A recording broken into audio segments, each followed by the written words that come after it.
You ever buy a piece of land just because you want to be left the hell alone? That was me. That was the dream. 1.5 acres of quiet, sunshine, and no one telling me how tall my grass could be or what color to paint my shed.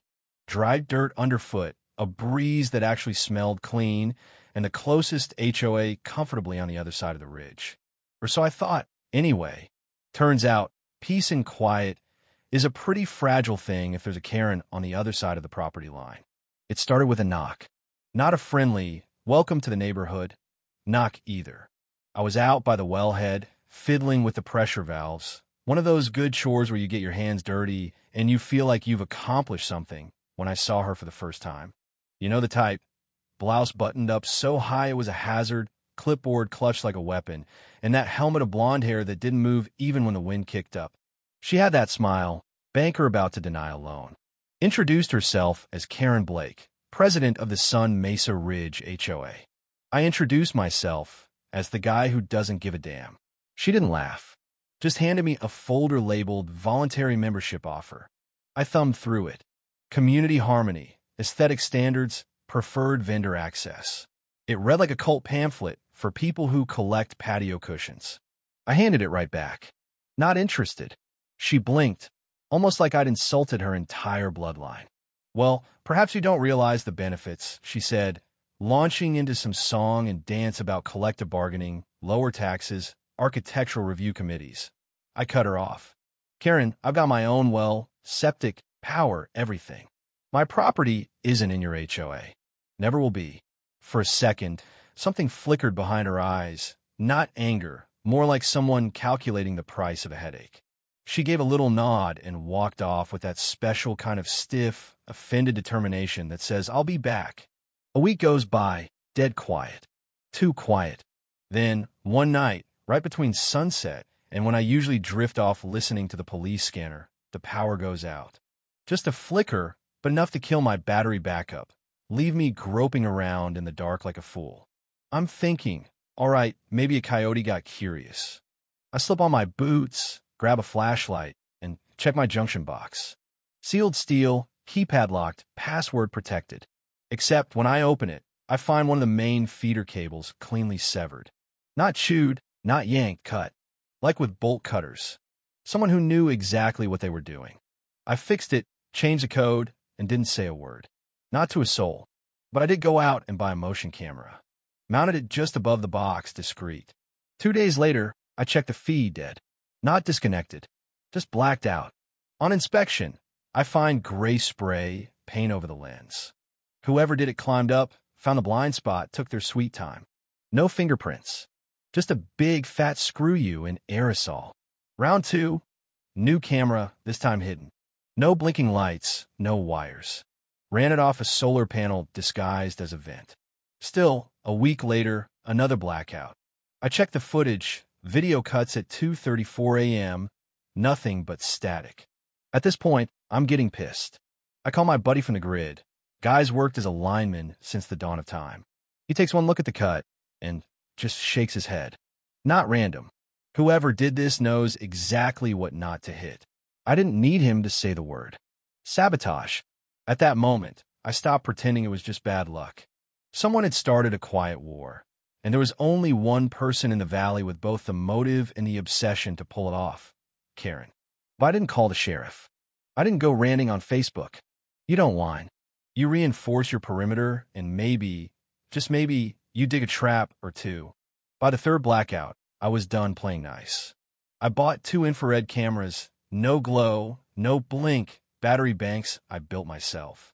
One went inside a fake vent stack on my roof, the other in a dummy breaker box, both pointed at my electrical panel. I even swapped the steel enclosure for a substation-rated, tamper-resistant model, lined it with Faraday mesh just in case someone got cute with a jammer. And the real kicker, a little trap I rigged up, a spring-loaded snap arm behind the door. Open the box wrong, you get a quick bite. No blood, just a bruised ego. I also rigged up a vibration sensor that pinged my phone if someone started tampering. Not exactly lethal, just enough to send a message. I barely had time to test it before I got a note in my mailbox. Comic Sans, naturally, these people have no shame. Resistance to community order is selfish and dangerous. Voluntary compliance ensures harmony. Final offer. No signature, but the lavender perfume was all the ID I needed. That same sickly sweet smell she'd left in my yard the first time. Suddenly, it was personal. Not just about wires and rules, but about control. I'd seen people like her before, soft tyranny with a smile. So I made my last upgrades. Added a mic inside the box. Nothing fancy, just to catch the sound of tools and muttered swearing. Set the cameras to record 30 seconds before motion. Bluetooth beacon that pinged my phone the instant the door cracked open. By then, I was sleeping in my boots. Call it paranoia.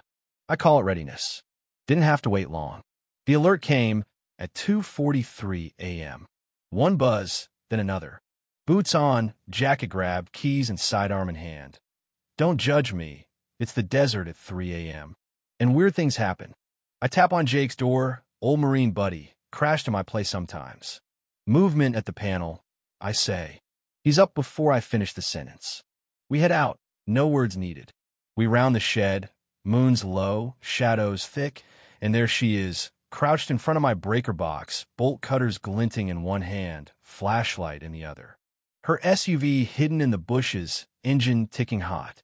She slips her fingers under the panel, and snap, the trap bites. She lets out a screech, falls back in the dirt, clutching her hand like a rattlesnake got her. We step into the security floodlight, and for once, she looks like a real person, not some cartoon villain. Dirt on her face, hair all over, screaming about assault and how she could have died. You try to cut a live line, I tell her. Frankly, I'm amazed you didn't. Jake kicks the cutters away. I pick them up. These aren't Home Depot specials. She came prepared. The cameras got everything, arrival, break-in, trap, us catching her, every detail, backed up to the cloud. She's screaming about lawsuits and how I'll go to prison. No, Karen, I say, this is your fourth attempt. You're done. Then I call the sheriff. Deputy Garza shows up, takes one look at the footage, and just nods. Want copies? I offer. Oh, I do. EMTs check her hand.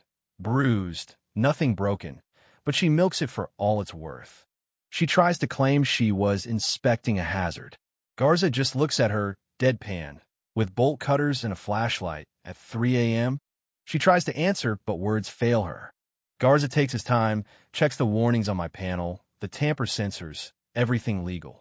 Then he turns to Karen, reads her rights, and cuffs her while she rages about HOA jurisdiction. Not out here, you don't, he says. Jake leans over as they haul her away. Hell of a mousetrap, he says. Technically, I tell him, it was for snakes. He laughs all the way back to the porch. The next morning, I get the call. Karen's filed charges, says I set a lethal trap. Claims it was premeditated violence. I don't even laugh. I just send the footage, the schematics, Jake's statement, and call my attorney, Linda. She looks through it all and says, oh, she's screwed. Files a counterclaim same day, damages, repairs, emotional distress, you name it. That would have been enough for most stories, but not this one. A few days later, I get a manila envelope in the mail. No name, just for you in red Sharpie. Inside, 10 pages of internal HOA documents. Emails, transcripts, strategy notes. Turns out, Karen wasn't acting alone. The whole board was in on it. Pressure tactics, code enforcement vectors, disciplinary actions. I read them 3 times just to let it sink in. Then I call Linda. You just became the most interesting man in county court, she says. Karen goes on a PR blitz, claims she was ambushed in the dark, victim of anti-community aggression. The HOA backs her up, calls her a hero, says my equipment's illegal, even though they have no authority over my land. Then Linda finds the real kicker. Karen co-owns a development company, and they've got a proposal to expand the HOA right over my property. It was never about the rules. I was just in the way. And then, twist, another envelope, this time with a note, sorry about my mother. She's been like this my whole life. Do what you need to do. Signed, Tyler Blake, her son. The whistleblower was in the family the whole time. That was the domino. The county drops Karen's charges, launches a criminal probe into the HOA. More neighbors come forward, Dennis and Margaret, 2 lots down, had their irrigation tampered with. Pastor Glenn? HOA tried to shut down his chapel for a provocative welcome sign. A retired board member leaks more transcripts. Surveillance, normalization excursions, budget line items for actual drive-bys of my property. Tyler delivers the final blow. An expense report showing $20,000 paid to a shell LLC tied to Karen's development company. Now it's not just sabotage, it's racketeering. The Attorney General gets involved. Then the IRS. Then the feds. I get a visit from Special Agent Harris, who thanks me for my cooperation and hands me a notice. Sun Mesa Ridge HOA is under federal investigation for fraud, surveillance, and abuse of authority. That's when you know things have gone truly sideways. Media gets wind. Channel 5 runs the footage of Karen getting caught, complete with her community jurisdiction rant. The video goes viral. Jake's face isn't blurred. He gets 3 dates out of it, doesn't shut up for a week. The internet explodes. Nextdoor, Reddit, petitions, the whole 9 yards. And just when I think it's over, the courthouse day arrives. The trial's like a white-collar firing squad. Linda opens with the video. Karen caught red-handed, time-stamped, and clear. Then the financials, the zoning expert, the auditors. Karen's side tries to spin me as a paranoid loner. I almost laugh. Even the jury looks like they'd join my class action by the end. The paper trail looks more like a mafia novel. Shell companies, kickbacks, bribes. Karen melts down on the stand, calls me a bunker case. The judge isn't buying it. She asks, "Are you aware this property predates the HOA charter by 8 years?" Karen, "Yes, but thank you." That's all.